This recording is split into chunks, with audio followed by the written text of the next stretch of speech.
الحمد لله نحمده ونستعينه ونستغفره ونؤمن به ونتوكل عليه ونعوذ بالله من شرور أنفسنا ومن سيئات أعمالنا من يهده الله فلا مضل له ومن يضلل فلا هادي له ونشهد أن لا إله إلا الله وحده لا شريك له ونشهد أن سيدنا ونبينا ومولانا محمدا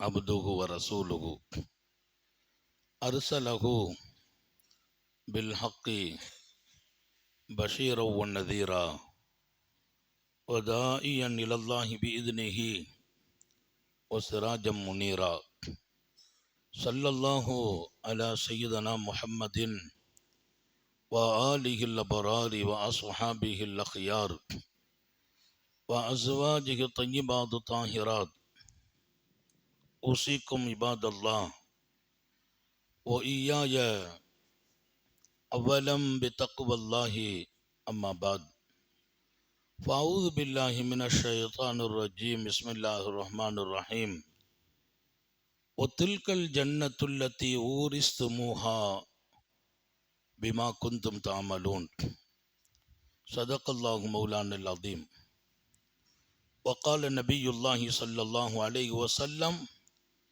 عن الله عز وجل قال أعددت لعبادي الصالحين في الجنة ما لا عين رأت ولا أذن سمعت ولا خطر على قلب بشر صدق نبي الله صلى الله عليه وسلم எல்லாம் வல்ல அல்லாஹுவின் அன்பும் மேலான கருணையும் நமக்கெல்லாம் வந்து சேரட்டுமாக. நமது உயிரினும் மேலான கண்மணி நபிகள் நாயகம் ஸல்லல்லாஹு அலைஹி வஸல்லம் அவர்களின் அன்பையும் ஷஃபாஅத்தையும் பெறுவதற்கு அல்லாஹ் நம் எல்லோருக்கும் தௌஃபீக் செய்வானாக. வல்ல ரஹ்மான் நமக்கும் நம்முடைய பெற்றோர், மனைவி, மக்கள், குடும்பத்தார் யாவருக்கும் உயிர் உள்ள வரையிலும் உடல் சுகத்தை நசீபாக்கி தருவானாக. மருத்துவமனை கஷ்டம், அதன் சிரமம் செலவுகளிலிருந்து நிரந்தரமான பாதுகாப்பை அல்லாஹ் நம் எல்லோருக்கும் கொடுத்தருள் புரிவானாக. வானம் பூமியினுடைய ஆபத்துகளை விட்டும், முசீபத்துகளை விட்டும், கெட்ட முடிவுகளை விட்டும் நம்மையும் நம் குடும்பத்தையும் பாதுகாத்து அருள் புரிவானாக. அவனுடைய படைப்புகளின் தீங்குகள் அனைத்திலிருந்தும் நம்மையும் நம் சமூகத்தையும் காத்தருள் புரிவானாக. அல்லாஹுவின் மகத்தான பேரருளால் புனிதமும் அருளும் நிறைந்த ரமலான் மாதத்தின் நிறைவான ஜும்மாவில் நாம் அமைந்திருக்கிறோம். அதிலும் லைலத்துல் கத்ரை ஆதரவைத்து தேட வேண்டும் என்று கட்டளையிடப்பட்ட கடைசி 10 நாட்கள், கடைசி 10 நாட்கள், ஒவ்வொரு நாளும் இது லைலத்துல் கத்ரா இருந்து விடாதா என்ற எதிர்பார்ப்பில் இந்த சமூகம் இருக்க வேண்டும் என்று கவனத்தை திருப்பிவிட்ட முஹம்மது ரசூலுல்லாஹி ஸல்லல்லாஹு அலைஹி வஸல்லம் இந்த நாட்களை பாக்கியமானதாகவும் ஆக்கி தருகிறார்கள். எனவே இந்த நிறைவான நாள் அல்லாஹ் இன்னும் பல ரமலான் நாம் அடைய தௌஃபீக் செய்வானாக, பல ஜும்மாக்களை அடைய செய்வானாக. ஒரு ஜும்மா ரமலானில் கிடச்சிச்சுன்னா பெருமானார் 70 ஜும்மான்னாங்க. இந்த ஒரு ஜும்மா 70 ஜும்மா. 4 ஜும்மா கிடைத்தது, 4 நீங்கள் தான் கவனம் எடுக்க வேண்டும். அல்லாஹ் கொடுத்த கிஃப்ட். வாரத்தில் 70 ஜும்மா நான் தொழணும்னா 70 வாரம் தேவை. ரமதானின் ஒரு ஜும்மா 70 ஜும்மாவுக்கு சமம். முஹம்மது ரசூலுல்லாஹி ஸல்லல்லாஹு அலைஹி வஸல்லம். அப்படி ஒரு பாக்கியம் நிறைந்த காலம், பன்மடங்காக நமது அணக்கங்களுக்கான கூலிகளை அல்லாஹ் பெருக்கி கொடுக்கிற காலம். அதிலும் இந்த நாட்கள் நரக விடுதலையை கேட்பது மாத்திரமல்ல, சொர்க்கம் வேண்டப்பட வேண்டிய நாட்கள். சொர்க்கம் அலங்கரிக்கப்பட்டிருக்கிறது என்கிறார்கள். சொர்க்கத்தின் அழகிகள் அங்கே நின்று கொண்டு எங்களுக்காக எங்களை அடைபவர்கள் யார் என்று குரல் எழுப்புகிறார்கள் என்கிறார்கள் நபிகள் நாயகம். ஒரு விசேஷமான காலமாக சொர்க்கமும் இதாக்கப்படும். நரகத்தின் கதவுகள் எல்லாம் மூடப்பட்டிருக்கும் நாட்களை நீங்கள் வாழ்க்கையில் பார்க்க வேண்டுமா? நரக கதவுகள் இழுத்து மூடப்பட்ட நாட்களை நீங்கள் பார்க்க வேண்டுமா? அது ரமலான் என்றார்கள். சொவன கதவுகள் எப்போதுமே திறந்திருக்கும் நாட்கள் ரமலான். இங்கே நரகத்தின் கதவு தாழ்த்தப்பட்டிருக்கிறது, பூட்டப்பட்டிருக்கிறது. எவ்வளவு பெரிய பாக்கியம்! சில சாலிஹீன்கள் எழுதுவாங்க, ரமலானிலே மரணங்கள் சம்பவிக்கிற போது அவங்க ஏதோ நன்மைகளை குறைவா இருந்தாலும் சொவனக்கதவுகள் திறந்திருப்பதால் எளிய முறையில் அவர்கள் சொர்க்கம் போகிற பெரிய வாய்ப்புகள் இருக்கிறது என்கிறார்கள். இங்கே சொவன கதவுகள் திறந்திருக்கிறது. கண்மணி ரசூல் ஸல்லல்லாஹு அலைஹி வஸல்லம் சொர்க்கம் என்றால் அதை நான் எங்கே விவரிப்பது, எப்படி விவரிப்பது? அதுல ஒரு வார்த்தை இப்படி அழகா சொல்லிட்டாங்க, மலா ஐனுன் ராத். அல்லாஹ் சொன்னான், என் அடியாறுகளுக்காக நான் சோனத்தை தயார்படுத்தி விட்டேன். இனி எல்லாம் சொர்க்கம் போய் படைக்கிறது இல்லை, ஆல்ரெடி எல்லாம் முடிவு செய்யப்பட்டு தயாரிக்கப்பட்டு. பெருமானார் சோனத்தின் மண்ணை பற்றி பேசுறாங்க, அதன் கட்டிட அழகை பற்றி பேசுறாங்க. சொர்க்கம்ட்டு சொல்லிட்டு போகல, சொர்க்கத்தின் கட்டிட அழகு, அது எதனால் கட்டப்பட்டது, அங்கே இருக்கிற மணல்கள், கிடைக்கிற காற்றுகள், எதை விட்டார்கள் உத்தம நபிகள்? அவங்க பேசுகிறார்கள் என்றால் ரொம்ப தகுதி. சொர்க்கத்தை போய் நேரடியா பார்த்துட்டு வந்த ஒருத்தங்க இருக்கிறாங்கன்னா நபிகள் நாயகம். நான் சொர்க்கத்தை போய் பார்த்தேன் என்றார்கள். அல்லாஹ் நேரடியாகவே அழைத்து சென்று சோனத்தை சுற்றி காட்டினான் சாந்த நபி ஸல்லல்லாஹு அலைஹி வஸல்லம் இடத்திலே. எனவே அதை குறித்து அழகாக விவரிக்க அவர்களே பொருத்தம். அதன் அத்தனை அம்சங்களையும் சொன்னாங்க. சோன கட்டிடம் எல்லாம் நமது செங்கல் அல்ல என்றார்கள். இந்த செங்கல் அல்ல, பூராமே கற்கள், மாணிக்க கற்கள், தங்கம். அதன் வாசல்கள் எல்லாம் தங்கம், எல்லாமே தங்கம், மாணிக்கம், மரகதம். இங்க எல்லாமே கட்டுப்பாடு, அங்க எல்லாமே விரித்து கொடுப்பான் அல்லாஹ். போதை இல்லாத மது உண்டு என்கிறான். அங்கே என்ன வேணும்? மனிதர்களுக்கு சில ஆசைகள் இருக்கும் பார்த்தீங்களா, எல்லாமே அங்க அனுமதி. போதை இல்லாத மது, லா ஃபீஹா கவுலுன் வலாஹும் அன்ஹா யுன்ஸஃபூன். அங்கே மது, அதை குடித்தால் இன்னும் அவர்கள் மகிழ்ச்சி அடைவார்கள். அதில் போதைகள் இருக்காது, அவங்க தடுமாறலாம் மாட்டாங்க. இங்க கொஞ்சம் பேரை லேசா போட்டுட்டு அப்படி இப்படிமா ஆடுவார் ரோட்ல இருந்து, அங்கே தடுமாற்றம்லாம் இல்லை. குர்ஆனிலே ஒரு 4 ஆறுகளை பற்றி அல்லாஹ் பேசுறான். மஸ்ஸலுல் ஜன்னத்தில்லதி வஇதல் முத்தகூன். அல்லாஹ்வின் அச்சத்தோடு பாவங்களை அஞ்சி ஒளிந்து வாழ்ந்த சமூகத்திற்கு, சொர்க்கத்திற்கு உதாரணம் அல்லாஹ் சொல்வான். அவங்க போற சொர்க்கம் எப்படி இருக்கும்? ஃபீஹா அன்ஹாரு மின் மாயின் கைரி ஆசின் வ அன்ஹாரு மின் லபனின் லம் யதகய்யர் தஅமுஹு வ அன்ஹாரு மின் ஹம்ர் லதத்துல் லிஷாரிபீன் வ அன்ஹாரு மின் அஸலின் முஸஃபா. அல்லாஹ்வை அஞ்சி வாழ்ந்தவர்களுக்கு சொர்க்கம். அந்த சொர்க்கம் பார்ப்பதற்கு எவ்வளவு அழகு! அங்கே 4 ஆறுகள் ஓடும். அல்லாஹ் சொல்வது அதெல்லாம் எவ்வளவு உயர்ந்த வார்த்தை! நம்ம வர்ணிக்கிறது இல்லை, ரப்புல் ஆலமீனே, படைத்தவனே. மிம்மாயின் கைரி ஆசின், முதல்ல தண்ணீர். இந்த தண்ணி எப்படி இருக்கும்? அப்படி பார்த்தா அது மாதிரி ஒரு தண்ணியை பார்த்துருக்க மாட்டோம். பனிக்கட்டிகளை வார்த்தெடுத்ததை போல களங்கம் இல்லாமல், கரை இல்லாமல், எந்த ஒரு வகையான சாயல் கலர்கள் இல்லாமல் அந்த தண்ணீர் ரொம்ப பியூரா இருந்தால் தான் குடிக்க ஆசையா இருக்கும். அந்த பியூர் உலகத்தில் எங்கேயும் இல்லைங்கிறான் அல்லாஹ். அப்படி ஒரு நீராடை ஓட விட்டோம். அந்த சொர்க்கம் நீங்க போன அந்த ஆறு உங்களுக்கு, அதில் பருகிற நசீபுண்டு. வான்ஹாரும் மின் லபன் லம் யதகய்யர் தஅமுஹு, பால், அதை ஆறாக ஓட விட்டோம். பால் உலகத்தில் ஆறு ஓடணுமா? பால் ஆற பார்க்கணுமா? சொர்க்கத்துக்கு தான் போகணும். அந்த பாலுக்குன்னு ஒரு தன்மை இருக்குது. கொஞ்சம் ஒரு நாள் லேட்டானா ஒரு சுமல் வரும், கொஞ்சம் டயம் தாண்டினாலே சுமல் வரும். இந்த பாக்கெட்ல பால் இருக்குது, அது ஒரு நாள் நம்ம ஒரு 2 மணி நேரம் அவங்க ஒரு பையில வெளியில போட்டுட்டு போறாங்களே, 2 மணி நேரம் கழிச்சு தூக்குனாலே ஒரு மாதிரியா சுமல் இருக்கும், பாக்கெட்டே சுமல் இருக்கும்.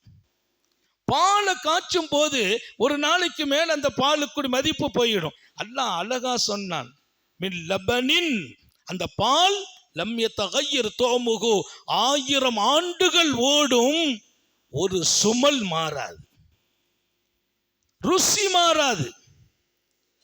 அப்படி இருக்கும் பால், கலப்படம் இல்லாத பால். எல்லாம் கலப்படம் இல்லாத பாலை நம்ம குடிக்கணும்னா கொடுத்து வச்சவங்களா இருந்தா தான் முடியும். இன்னைக்கு நம்ம சொந்தமா மாடு வச்சு, ஆடு வச்சு, ஒட்டகம் வச்சு பாலை குடிக்கணும். இல்லைன்னா கலப்படம் இல்லாத பாலெல்லாம் பார்க்க முடியாது. கலப்படம் இல்லை, சுவை மாறாத பால், சுவையில மாற்றம் வராது. இங்கெல்லாம் கொஞ்சம் டயம் தாண்டினாலே சுவை மாறிடும். இதை நீங்க நல்ல சிந்திக்கணுங்கிற அல்லாஹ் சொல்லுகிற விஷயம். சொர்க்கம் என்று சொல்லவில்லை, சொர்க்கத்தில் கொடுக்கிற எல்லாவற்றையும் சொன்னான்.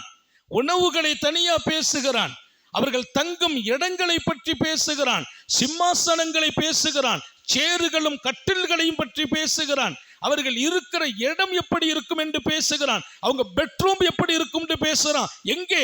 எல்லாம் குர்ஆன் ஷரீஃபிலே. இன்னைக்கு ஹஜ்ஜுக்கு விளம்பரம் போடுறவங்க குறிப்பா 2 விஷயத்தை போட்டுருவாங்க. சுவையான உணவு, சொகுசான அறை. அந்த அறையை எடுத்து போட்டோ எடுத்து போட்டு, அந்த கொஞ்சம் நல்ல பஞ்சு மெத்த மாதிரி, அங்கே சுற்றி ரூம்பு இருக்கிற மாதிரி நல்ல பூச்செண்டுகள்லாம் வச்சு, இதையெல்லாம் போட்டு படத்தை போட்டு ஒரு சின்ன விளம்பரம் பண்ணுவாங்க. மக்கள் விரும்புகிற உணவும் பெட்ரூம். அல்லாஹ் குர்ஆனிலே என்ன உணவு, எப்படிப்பட்ட உணவு, எல்லாவற்றையும் பேசுகிறான். அவங்க ரூம்பு எப்படி இருக்கும், அதுல மெத்த எப்படி இருக்கும்னு சொல்றான் அல்லாஹ். இது வேற யாரும் சொல்லல, குர்ஆன். ரூம்போடைய மெத்த எப்படி இருக்கும்? அல்லாஹ் நம்ம எல்லாரும் அதவே சந்திக்க தௌஃபீக் செய்வானா? ஆசைப்படணுங்கிற சொர்க்கத்தின் மீது ஆசை வந்துச்சுன்னா ரொம்ப கரெக்டாயிடும், ரொம்ப உயர்ந்த மனிதர்களா மாறி விடுவோம். சுவை மாறாது, ருசி மாறாது, குணம் மாறாது பால். லம் யதகய்யர் தஅமுஹு வன்ஹார். அடுத்து மதுவை சொல்லுகிறான். இந்த மது எப்படி அழகா இருக்கும், குடிச்சா இன்னும் குடிக்கணும் ஆசையா இருக்கும். இங்க மது குடிச்சவங்க கிட்ட இருக்க முடியாது, அதை குடிச்சிட்டு வந்து அவன் பக்கத்தில் நிற்க முடியாது, அவனோட பேச முடியாது, ஹராம். அங்கே அந்த மது சுவை, ராஹத் அல்லாஹ் கொடுப்பான் அதற்கு தக்க. வான்ஹாரும் மின் ஹம்ர் லzzத்துல் லிஷாரிபீன். அல்லாஹ் சொல்றான் பாருங்க, குடித்தால் குடித்தவர்களுக்கு இன்பமும் சுவையும் ஏற்றுகின்ற மது. வெறும் மது உண்டா சொன்னா? லzzத்துல் லிஷாரிபீன், பருகுபவர்களுக்கு சுவையும் இன்பமும் கொடுக்கும் அந்த மது. அல்லாஹ் நம்ம எல்லாருக்கும் நசீபாக்குவானாங்க. இங்க அதை விட்டு விலகுனா அங்க கிடைக்கும். நம்ம எல்லா முசீபத்தை இங்கேயே அனுபவிக்கணும்னு நினைக்கிறோம், அங்க போய் லாக் ஆயிடுறோம். இங்க அனுபவிக்க கூடாது சில விஷயங்களை. வான்ஹாரும் மின் அஸலின் முஸஃபா, தேன் இருக்குதே அது உடலுக்கு சுகம்னு குர்ஆன் சொல்லுது. தேன் உலகத்துல அல்லாஹ் எப்படிப்பட்ட பொருளை ஆக்குனா, சுகம், ஃபீஹி ஷிஃபா, அதுல நோய்க்கு ஷிஃபா. தேன்ல தான் இன்னைக்கு ஏகப்பட்ட மெடிசன் தயார். யூனானி மருத்துவத்துக்குள்ள நீங்க போனா நிறைய தயாரிச்சு தேன்ல, இதை தேன்ல கலந்து சாப்பிடுங்க, இந்த பவுடரை தேன்ல கலங்க, தேனுக்கு ஷிஃபா, அது குர்ஆன் சொல்லுது. இங்கே பிரச்சனை என்ன? தேன் இங்கே கரெக்டாக கிடைக்குதா? ஒரிஜினல் தேன் கிடைக்குதா? எல்லாமே தேன் கூட்டில இருந்து எடுத்துட்டு கொண்ட அந்த தேனா காய்ச்சப்படுகிற தேன் எவ்வளவு இருக்குது? எல்லாம் வாங்கி போட்டு ஒரு மாதிரியா சர்க்கரை போட்டு அதை போட்டு இதை போட்டு காய்ச்சி அது பேக்கிங் ஆகி தேன் ஆயிடுது. அதை குடிச்சா ஷிஃபா இல்லைன்னா அது தேன் இல்லை, அது பால், சீனிப்பாவு. அதுல ஷிஃபா எங்க போய் எதிர்பார்க்கிறது? அல்லாஹ் சொல்றான் பாருங்க, முஸஃபா வன்ஹாரும் மின் அஸ்ஸலின் முஸஃபா.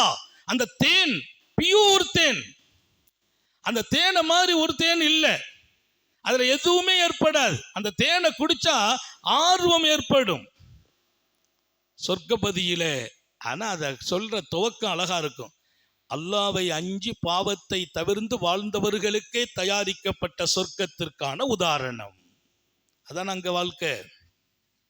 மலாயின் ஒன்றாத், பெருமானார் ஸல்லல்லாஹு அலைஹி வஸல்லம், எந்த கண்களும் பார்த்திருக்காத சொர்க்கம். அதுக்கு மேல அதை எப்படி வர்ணிக்கிறது? எந்த கண்களும் பார்த்திருக்காது. இப்ப நம்ம சொல்லுவோம் பெட்ரூம், நான் இதை மாதிரி மெட்ராஸ்லயும் தங்கியிருக்கேன் பாரு, மக்காவில் ஒரு பெட்ரூமை காட்டி எவ்வளவு சூப்பரா இருக்கு பாருங்க. அவர் சொல்லுவார், ஏன்னா மெட்ராஸ்லேயே 5 ஸ்டார்ல தங்கியிருக்கேன்.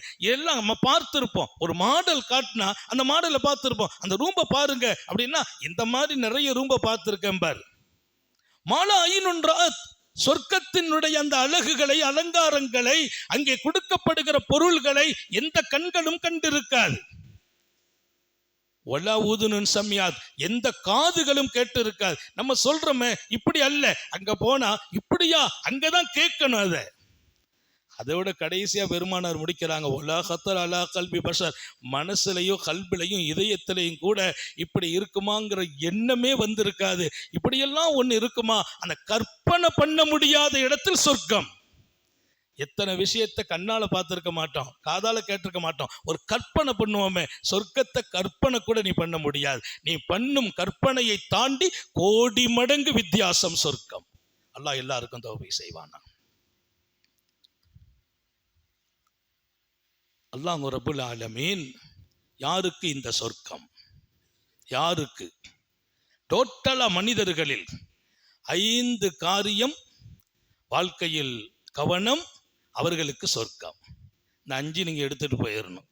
நம்ம அந்த சொர்க்கத்துக்கு போயிடணும். அல்லாஹ்வுடைய கிருபையில சொர்க்கத்துக்கு போகாம கபூரில் போய் என்ன பண்ண போறோம்? கபூரில் இருந்தே வேதனை ஆரம்பமாயிடும். நரக வாழ்க்கைனா கபூரில் இருந்தே ஆரம்பம். கபூரில் இருந்து இல்லை, சக்கராத்திலிருந்தே பிடிதான்.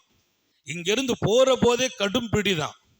அந்த பிடியில தான் அவர் போவார். வீட்டை விட்டும் போக மனசு வராது. பெருமானார் சொல்றாங்க, ஜனாசாவை தூக்கும் போது சொல்மா, எங்க கொண்டு போறீங்க, என்ன வையுங்கன்னு சத்தம் போடும். ஏன்? அதுக்கு கண்ணுக்கு முன்னால தெரிகிறது நான் போகிற எவ்வளவு கொடூரமான இடம் என்று. அது என்ன சந்தோஷமாட்டா போவோம்? நல்ல மையத் சொர்க்கமா அது சொல்லும். ஏன் என்னை வீட்டில் வைத்திருக்கிறீர்கள்? இல்ல, உன் மகன் வரணும். எந்த மகனும் வர வேண்டாம், என்ன அங்க கொண்டு போங்கன்னு சொல்லுமா. ஏன்? அது பார்க்கும் இடம் சொர்க்கம். இப்போ அந்த வீடெல்லாம் அதுக்கு பிடிக்காது. நம்ம தான் வஞ்சி உட்கார வச்சுக்கிட்டு 2 நாளைக்கு உட்காந்து அழுதுகிட்டே இருக்க வேண்டியதுதான். அதுக்கு இருக்காது. பெருமானார் சொன்னாங்க, மௌத்தானால் காலம் கடத்தாமல் உடனே அடக்கம் செய்யுங்கள். ஏன்? அது கெட்ட ஜனாசாவா இருந்தாலும் இங்க இருக்க வேண்டாம். அதுக்கு அது உங்களுக்கு அது தகுதி இல்லை. நல்லதா இருந்தா அதுக்கு அங்க போறதா ஆசை, அனுப்பி விட்டுருங்க. இப்ப இந்த ஐஸ் பெட்டி வந்த பின்னால படுத்துற பாடு கொஞ்சம் நெஞ்சம் இல்லை. அன்னைக்கு ஒரு வீட்டில் 2 நாள் வச்சிருக்கிறான். மகன் வர்றாரு, திடீர்னு மகனுக்கு ஃப்ளைட்டு மிஸ் ஆகிட்டான். இன்னொரு நாள், 2 நாள். என்ன கஷ்டம் அது! மையத்துக்கு எவ்வளவு சிரமம். தயவு செய்து மௌத்தானால் பிள்ளைங்க வரட்டும், வந்து துவா செய்யட்டும். ஒரு 6 மணி நேரத்தில் வர்ற மாதிரி இருந்தால் எதிர்பார்ப்போம். ஏன் 1 நாள் 2 நாள் வைத்து வேதனைப்படுத்துகிறீர்கள்? அல்லாஹ் அனுமதிக்கவில்லை, ரசூல் அனுமதிக்கவில்லை. எங்கள் தாயார் மதியம் 1:30 மணிக்கு மூத்தா போனாங்க. எல்லாரும் எல்லா பள்ளியிலையும், மேலப்பாளையத்தில் எல்லா பள்ளியிலையும் அறிவிப்பு செய்தாங்க. இப்போ எல்லாரும் சொன்னாங்க காலையில் எடுப்போன்ட்டு. காலையில் எடுத்துருவோம். நான் சொன்னேன் லேட்டாக வேண்டாம். அம்மாவும் அதை விரும்ப மாட்டாங்க. மகரிபில் எடுத்தோம். எங்கள் சொந்த பந்தங்களே சொன்னாங்க, ராத்திரி எடுக்கிறது நல்லது இல்லையே. திருநெல்வேலிக்கே அல்வாலாம் கொடுப்பாங்க. நம்ம ஆலிம்சா தான் ராத்திரி எடுக்கிறது நல்லது இல்லையே அப்படின்ட்டு ஒரு மசாலா மையத்தை. அப்போ மையத்தை ராத்திரி எடுக்காமல் என்ன பண்ணுறது? அல்லாஹ்வுடைய கருணை. மகரிபில் எடுத்தோம். எங்கள் தகப்பனார் காலையில் 11 மணிக்கு வஃபாத்தானாங்க, இஷாவில் எடுத்தோம். 2 பேரும் நைட்டு வீட்டில் தங்க வைக்கல. ஏன்? எனக்கு மனசில் பட்டதெல்லாம் அவங்க அங்கே போனால் நிம்மதியாக இருப்பார்கள், இங்கே இருப்பதை விட அதுதான் அவர்களுக்கு சிறப்பு. அனுப்ப மனசில்லை, ஆனால் அவர்களுக்கு சந்தோஷம். எனவே கொஞ்சம் மக்கள் அவாய்ட் பண்ணணும் அந்த பெட்டியில் வைக்கிறத. ஜனாசா மரணித்தால் 3 மணி நேரம் 5 மணி நேரம் அதோட தூக்கிடணும். பையன் வர்றான், எப்பம்பா வருவேன்? நைட்டுக்குள்ளே வருவியா? இல்லையா? இன்ஷா அல்லாஹ் நீ வந்து துஆ செய், நாங்கள் அடக்கி விடுகிறோம். அது ரொம்ப முக்கியம். அது மையத்துக்கு வேதனை. அதை விட அன்னைக்கு ரொம்ப கண்ணீர் வெடித்தோம். ஒரு வீட்டில் மையத்து பாவம் வச்சுட்டாங்க. அதை வச்சா எடுக்கணும்ல. அவங்க என்ன 1.5 மணி நேரம் 2 மணி நேரத்துக்கு முந்தைய அதை ஆஃப் பண்ணல. எல்லாரும் வந்துட்டாங்க, டைம் ஆச்சு, குளிப்பாட்டை தூக்குங்கன்னா அது வரைக்கும் அது ஓடிக்கிட்டே இருக்கு கரண்ட்ல. தூக்குறோன்னு சொல்லி முதுகு பிஞ்சிட்டு, சதை பிஞ்சிட்டு. எங்க நீங்க கொஞ்ச காலம் இறைச்சியை கொண்டு போய் ஃபிரிசரில் வைங்கல. ஃபிரிசரில் வைத்து அதை முந்தையே நீங்க எடுக்கணும், இல்லைன்னா அது ஒட்டி தான் இருக்கும். பாடி கிழிஞ்சு போச்சு. ஏன்னா குளிப்பாட்டணும், டைம் ஆச்சு, 2 மணி நேரத்துக்கு முந்தைய சுவிட்ச் ஆஃப் பண்ணல. ஏன்னு கேட்குறேன். ஏன் வதப்படுத்துறீங்க, ரணப்படுத்துறீங்க? அவங்க போற இடம்தான் இருந்த இடத்தை விட சிறந்தது. தாரன் ஹைரம் மின் தாரிகி வாகுலன் ஹைரம் மின் அஹ்லிஹி ஒ ஜீரானன் ஹைரம் மின் ஜீரானிகி. இங்கே இருந்த வீட்டை விட அந்த வீடு ஹைரான வீடு. இங்கே இருந்த குடும்பத்தை விட அங்கே கிடைக்கும் குடும்பம் ஹைரானவர்கள். இங்கே இருந்த நண்பர்கள் அண்டை வீட்டார்களை விட அங்கே கிடைக்கும் நண்பர்களும் அண்டை வீட்டார்களும் சிறந்தவர்கள். அப்படி வாழ்க்கை அவர்களுக்கு கொடு என்ற துஆ இருக்கிறது. ஹைர் 5 விஷயம் ஜும்மா 5 நிமிஷத்தில் முடிச்சிருவேன். என விவரித்து பேசுறதுலாம் இல்லை. முதல் விஷயம், பாவங்களை நீங்கள் முற்றிலும் யார் திறக்கிறார்களோ அவர்களுக்கு அல்லாஹ் அந்த சொர்க்கத்தை வாக்களிக்கிறான். பாவத்தை விடணும். இன்னைக்கு நம்ம நன்மையை செய்கிறவங்க கூட பாவத்தை விட முடியல. ரொம்ப கவனம். ஒன்னஹன் நஃப்ஸா அனில் ஹவா ஃபஇன்னல் ஜன்னத ஹியல் மாவா. பாவத்தை விட்டீர்களா சொர்க்கம் உங்களுக்கு தங்குமிடம். அல்லாஹ் குர்ஆன்ல சொன்ன விஷயம். அதனால் பாவங்கிறது அல்லாஹ்வுக்கு நமக்குள்ள பாவம் இருக்குது. அடியார்களுக்கு நம்ம செய்கிற பாவம் எல்லாத்தையும் விட்டுறணும். யார் மனசையும் கஷ்டப்படுத்திடாதீங்க, யாரையும் புண்படுத்தாதீங்க, யார் மேலேயும் பொறாமப்படாதீங்க, யாரையும் துரோகம் செய்யாதீங்க, அநீதி செய்திடாதீங்க, பெற்றோர்களுடைய கடமையை மீறிடாதீங்க. பெற்றோர்கள் இந்த உலகத்தில் உங்கள் சொர்க்கத்தை தீர்மானிப்பவர்கள். உங்கள் மனைவி மக்களின் கண் குளிர்ச்சியாக நீங்கள் மாறிவிடுங்கள். எல்லாவற்றுக்கும் மேலாக அல்லாஹ் திருப்திப்படும் வாழ்க்கை வாழுங்கள். அவன் கடமை, அதில் அல்லாஹ்வுக்கும் மாறு செய்யக்கூடாது. அடியார்கள் விஷயத்தில் யாருக்கும் துரோகம். நமக்கு ஒருத்தர் தப்பாட்டே நடக்கிறார், அவர்கிட்ட கூட நம்ம நல்ல மாதிரியா நடக்கணும். ஏன்? நமக்கு இங்கெல்லாம் முக்கியம் இல்லை, இதுக்கு பகரம் அங்கே கிடைக்கும். அல்லாஹ் தௌஃபீக் செய்வானாங்க. 2வது மிக முக்கியம், வாழ்க்கையில் கவனிக்கணும். அவன் கொடுத்தது கொஞ்சமோ அதை பொருந்தி கொள்ளுங்கள். அவன் கொஞ்சமாக கொடுக்குறான், அந்த கொஞ்சம் தான். இன்னைக்கு ஒரு 10 ரூபா தான் கிடைச்சிச்சு, 5 ரூபா தான் கிடைச்சிச்சு, இன்னைக்கு கிடைக்கல. பொருந்தி கொள்ளுங்கள். ஏன்? நீங்கள் பொருந்தி கொண்டால் அதுக்கு பகரமாக சொர்க்கமே கிடைக்கும். எல்லாமே குர்ஆனுடைய விஷயத்தை தான் நான் சொல்றேன். அல்லாவை அவங்க பொருந்திக்கிட்டாங்க, அல்லாவும் அவர்களை பொருந்தி கொண்டான். அல்லாஹ் பொருந்தி கொண்டா சொர்க்கம் தானே. அதனால இங்க கிடைக்கிறது எவ்வளவுலாம் பார்க்காதீங்க. கொஞ்சம் கிடைத்தாலும், ரொம்ப கிடைத்தாலே சில பேர் பொருந்தி கொள்றது இல்லை. 100 ரூபா எதிர்பார்த்தாங்க, 1000 ரூபா கிடைச்சிச்சு, அப்பவும் பொருந்திக்கிடல. அன்னைக்கு ஒருத்தர் சொல்றார், 1000 ரூபா கிடைச்சிச்சு, அவருக்கு என்ன குறை, இன்னும் 1000 தரலாம் இல்லையா? அப்ப 1000 கிடைச்சாலும் திருப்தி வர்றது இல்லையே. சரி 1 லட்சத்துக்கு கொடுங்களேன். எவ்வளவு பார்க்க? 1 லட்சம் கிடைச்சிருக்கு, அல்ஹம்துலில்லாஹ். என்ன அது, நான் 2 கிடைக்கும்னு நினைச்சேன். லட்சம் கூட திருப்தி வரல. இங்க நோக்கம் அதல்ல, கொடுப்பதோ கிடைப்பதோ கொஞ்சம் பொருந்திக்கங்க, சொர்க்கம். 5 விஷயத்தை தூக்கிட்டு போயிடுங்க. 1, பாவத்தை விட்டு விலகிடணும், சொர்க்கம். குர்ஆன் சொல்லுது, அவன் கொடுப்பது கொஞ்சமாயிருந்தாலும் பொருந்தி கொள்ளுங்கள். 3வது, நல்ல அமல்கள்ல ஊக்கம் ஆர்வம் வரணும், நல்ல அமல்ல ஆசை வரணும். ஏதோ நோம்புல மட்டும் செய்துட்டுலாம் போறது இல்லை, பெர்மனண்டா செய்யணும். 2 ரக்காத்து தொழணும்னு ஒரு ஆசை வரணும். பள்ளிக்கு வந்துட்டோம், டக்குன்னு 2 ரக்காத்து பள்ளி காணிக்க மனசுல ஆசை இருந்தா தானே செய்ய முடியும். எத்தனை நாளைக்கு தான் வாழ போறோம்? எத்தனை நாளைக்கும் கேட்குறேன். இதில் வரல மூத்துக்குன்னு ஏதாவது டைம் முடிவு செய்திருக்கானா? அல்ல நம்ம முடிவு செய்திருக்கிறோமா? அல்ல முடிவு பண்ணிட்டானே நேரத்தை. இல்லை நிறைய பேர், அன்றைக்கி ஒருத்தர் சொன்னார், நான் இன்னும் கவலையே இல்லை, அதை நல்லா இருக்கிறேன், எனக்கு நோயெல்லாம் கிடையாது, பிரச்சனைலாம் கிடையாது, ரிலாக்ஸாக இருக்கேன். சரி ஆஜியார் தயாராகுங்க. எங்கே தயாராக, இன்னும் 40 வருஷம் இருப்பேங்கிறார். இப்போ அவருக்கு வயசு 62. எவ்வளோ சொல்கிறாரு? இன்னும் 40 வருஷம் ஹசரத்தினர். நான் ஆமீன்னு சொல்லிட்டேன், அல்லாஹ் கபூல் செய்யட்டும். ஆனால் இருக்கிறாரு, இன்னும் இருந்துக்கிட்டு தான் இருக்கார். பழுத்த பழம்தான் இருந்தது. அல்லாஹ் சில நேரத்தில் அவங்க விருப்பத்தையும் பூர்த்தி செய்வான் அல்லாஹ். ஆனால் தயாராகணும். இப்போ மூத்தெல்லாம் ஒன்றும் நம்ம எதிர்பார்த்தெல்லாம் வர்றதில்லை, டப்பு டப்புன்னு வந்துட்டு போயிடுது. 15 வயசு பையங்க, 20 வயசு பையங்க, 30 வயசு பையங்க எல்லாம் எதிர்பார்த்தா இருப்பாங்க, மௌத்துக்கு தயாராகுவாங்க. அவன் வாழணுங்கிற காலம் அல்லாஹ்வுடைய முடிவு. எனவே நல்ல அமல்கள் ஆர்வம். திருக்குரான் சொல்லும், ஒத்தில்கள் ஜன்னத்துல்லத்தி ஊரிஸ்துமூஹா.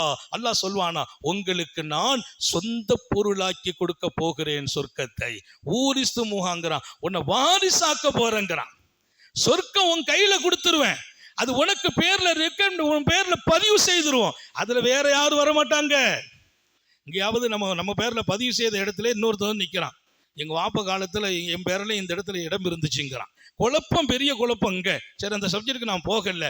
சொர்க்கம் ஊரிஸ்துமூஹா, உங்க வாரிசு சொத்து அது. பிமா குந்தும் தாமலூன், உலகத்தில் நீங்கள் அழகான நல்ல அமல் செய்ததற்குவே இந்த சொர்க்கம். சொர்க்கம் எதுக்கு? நீ நல்ல அமல் செய்தாய், நோன்பு வைத்தாய், தொழுதாய், நிறைய நற்காரியங்களை செய்தாய், அதற்கு சொர்க்கம். உனக்கு வாரிசு சொத்து அல்லாஹ் எழுதி கொடுத்துருவான். 4வது, சாலிஹீங்களோடு தொடர்பு வையுங்கள். நல்ல நண்பர்கள், நல்ல மனிதர்கள், பெரியார்களை நெருக்கமாகி விடுங்கள். நிறைய பேர் அவங்க ஏதோ சின்ன சின்ன தவறுகளை வச்சு சொர்க்கத்துக்கு விட்டு வெளியில போறாங்கன்னா, அவங்க யாரோடு இங்க நெருக்கமா இருந்தாங்களோ அந்த சாலிஹீங்கள் அவங்க சிபாரிசு செய்வாங்களாம். அல்லாஹ், அவங்கெல்லாம் நம்ம ஆள் ஆச்சே, இல்லப்பா அவன் சில தப்பெல்லாம் பண்ணிட்டான், இல்லை ஏன் நண்பர் ரப்பே, எனக்கு சொர்க்கத்தில் அவர் வேணும், கூட்டு போன்றுவானா அல்லாஹ். சாலிஹீங்களின் தொடர்பை விட்டு விடாதீர்கள். அல்லாஹ்வின் அச்சம் உள்ளவர்கள், நல்லவர்கள், அவங்க கூட கொஞ்சம் நெருங்குங்கள், அவங்கள பகைத்து கொள்ளாதீர்கள். சாலிஹீங்களை அதிருப்தியை தேடுவதா? சாலிஹீங்களோடு நல்லவர்களோடு நெருக்கத்தை விட்டு விட்டு அவங்க மனசை கஷ்டப்படுத்துவதா, காயப்படுத்துவதா? நாளை சொர்க்கமே சாலிஹீங்களை கொண்டே உங்களுக்கு நசீபாகிறது. அப்ப 4வது விஷயம் ரொம்ப முக்கியம், சாலிஹீங்களோடு நெருக்கம். அல்லாஹ் நம்ம எல்லாருக்கும் தௌஃபீக் செய்வானா? வாய்ப்பை பயன்படுத்துங்க. சாலிஹீங்கள், உலமாக்கள், ஷேഖமார்கள், அல்லாஹ்வின் அச்சமுள்ள தங்கள் சாதாத்துகள் வர்றாங்க, அவங்களோடெல்லாம் நல்ல நெருக்கங்களை உண்டாக்கி கொள்ளணும். 5வது, அதிகமாக துஆ செய்யுங்கள். நிறைய பேர்களுக்கு சொர்க்கம் அவங்க துஆ கேட்டே கிடைக்க பெற்றார்கள். துஆ, அல்லாஹ் என்ன சொர்க்கத்துக்கு கூட்டு போ, எனக்கு சொர்க்கத்தை கொடுத்துரு அப்படின்னு நம்ம கேட்கிற துஆ அல்லாஹ் சொல்லுவான். அவர் கேட்டார், நான் கொடுத்துட்டேன்பானா. என்னப்பா இருக்கு? கேட்டுக்கிட்டே இருந்தால். இன்னொரு செய்தி படித்தேன், சொர்க்கம் சொல்லுமாம், அவரை இழுத்துட்டு போவாங்க. ரப்பே எங்கே கூட்டு போற? இல்லை அவன் கொஞ்சம் மிஸ்டேக்கான ஆள் கொஞ்சம் ஆபத்தான ஆள், டேஞ்சர், அதனால அங்கே கூட்டு போகிறேன். அவன் கேட்டானே டெய்லி, அல்லாஹும்மா அல்லாஹும்மா அதுகில்னில் ஜன்னா, என்னை சொர்க்கத்தில் கொண்டு போ. கேட்டானே, என்ன கூட்டு கேட்டிருக்கிறான். என்ன அதிகமாக கேட்டவனே எங்கிட்ட வராமலாம் நீ தடுத்துறாதுன்னு சொர்க்கம் சொல்லுமா. சொர்க்கத்தை பத்தி துஆ கேளுங்க, என்ன சொர்க்கத்துக்கு கூட்டு போ, சொர்க்கத்துக்கு கூட்டு போ, சொர்க்கத்துக்கு கூட்டு போ, கேட்டுட்டே இருக்கணும். சொர்க்கத்துக்கு துஆ கேட்டதற்காக அல்லாஹ் அதை கொடுக்கலாம். இந்த 5ம் ரத்தினங்கள். எழுதுங்கள், பதிவு செய்யுங்கள், வாழுங்கள். அது கண்கள் கண்டிடாத சொர்க்கம், உல்லாச அறைகள், மகிழ்ச்சியான இடங்கள், கேட்டதெல்லாம் கிடைக்கும், நினைத்ததெல்லாம் கிடைக்கும். ஒரு மகத்தான இடம் அது கிடைத்தால் அதுக்கு பின்னால 10 வருஷம் 20 வருஷம்லாம் இல்லை, எத்தனை வருஷம் வாழ்வோம் கணக்கே கிடையாது. முதல் விஷயம், அங்க மௌத்தை பிடிச்சி அல்லாஹ் மௌத்தாக்கிடுவானா. மௌத்தை பிடிச்சி மௌத்தாக்கிடுவான். இங்கெல்லாம் நம்ம சொகுசா இருக்கிறோம், ஒரு சின்ன பயம், மௌத்தாயிடுவோமோ. அந்த மௌத்தை அரஸ்டங்க, மௌத்தையே மௌத்தாக்கிடுவான். சொல்லுவானா, நீங்க நிம்மதியா இருங்க, இனி மௌத்து இல்லை. மௌத்து இல்லாத பல கோடி வருடம் வாழ வேண்டிய மறுமை அது சொர்க்கமானால் அந்த வாழ்க்கையின் இன்பம் தான் எத்தனை. அல்லாஹ் தௌஃபீக் செய்வானாக. சோதனையிலிருந்து பாதுகாப்பானாக, கெட்ட முடிவுகளிலிருந்து பாதுகாப்பானாக, ஹயாத் வரைக்கும் அவன் பொருந்தி கொண்டவர்கள் ஆக்குவானாக. நமக்கும் நமது குடும்பத்தோடு சொர்க்கம் போக தௌஃபீக் செய்வானாக. எந்த தகுதியும் இல்லை, கேட்டால் கொடுப்பதாக இருக்கிறதே அல்ல, அதற்காக கேட்கிறோம். அல்லாஹ் எங்களை சொர்க்கத்தில் நுழையவை, எங்கள் குடும்பத்தை சொர்க்கம் வை. எங்கள் குடும்பத்தில் மௌத்தா போன எங்கள் பெற்றோர்கள் தாய் வழி தந்தை வழி உறவுகள் எல்லோருக்கும் சொர்க்கத்தை நசீபாக்குவாயாக. நீண்ட நெடிய நாட்கள் நோய் நொடிகள் இல்லாமல் உடல் ஆரோக்கியத்தோடு மனநிறைவோடு இன்பத்தோடு அல்லாஹுவை நின்று வணங்கி வழிபட்டு வாழும் நசீபையும் பாக்கியத்தையும் எல்லாம் அல்லாஹ் உங்களுக்கும் எனக்கும் நம்மை ஈன்றெடுத்த தாய் தந்தையர்களுக்கும் நமது மனைவி மக்கள் உற்றார் உறவினர் யாவருக்கும் கொடுத்தருள் புரிவானாக. நமது உயிரினும் மேலான கண்மணி காத்தமுன் நபியின் சர்க்காரை ஆலம் சுந்தர நபிகள் ஸல்லல்லாஹு அலைஹி வஸல்லம் அவர்களை கனவிலும் நனவிலும் கண்டுகளிக்கும் பெரும் பாக்கியத்தை அல்லாஹ் நம் எல்லோருக்கும் கொடுத்தருள் புரிவானாக என்ற நல்ல துஆக்களோடு உங்கள் எல்லோருடைய துஆவை ஆதர வைத்து என் வார்த்தைகளை நிறைவுபடுத்துகிறேன். வாஹிர் தாவான் அல்ஹம்துலில்லாஹி ரப்பில் ஆலமீன். அஸ்ஸலாமு அலைக்கும் வரஹ்மத்துல்லாஹ். இன்றைக்கு நம்முடைய ஜாமியா தாருல் உலூம் உஸ்மானியா அரபிக் கல்லூரி உங்களுக்கு தெரியும். இன்றைக்கு தமிழகம் மாத்திரமல்ல கடல் கடந்த நாடுகளிலும் நம்முடைய ஆலிம்கள் சமூக நல்ல பணிகளில் முழுமையாக தங்களை ஈடுபடுத்துகிறாங்க. இந்த ஊரில் நம்மகிட்ட ஒருத்தர் ஓதிட்டு போய் அங்கே போய் அவர் ஏதாவது ஒரு ஹிதுமத் அந்த கூலி இந்த ஊரில் அவருக்கு யாரெல்லாம் உதவி செய்கிறாங்களோ அவங்களுக்கு கிடைக்கும்.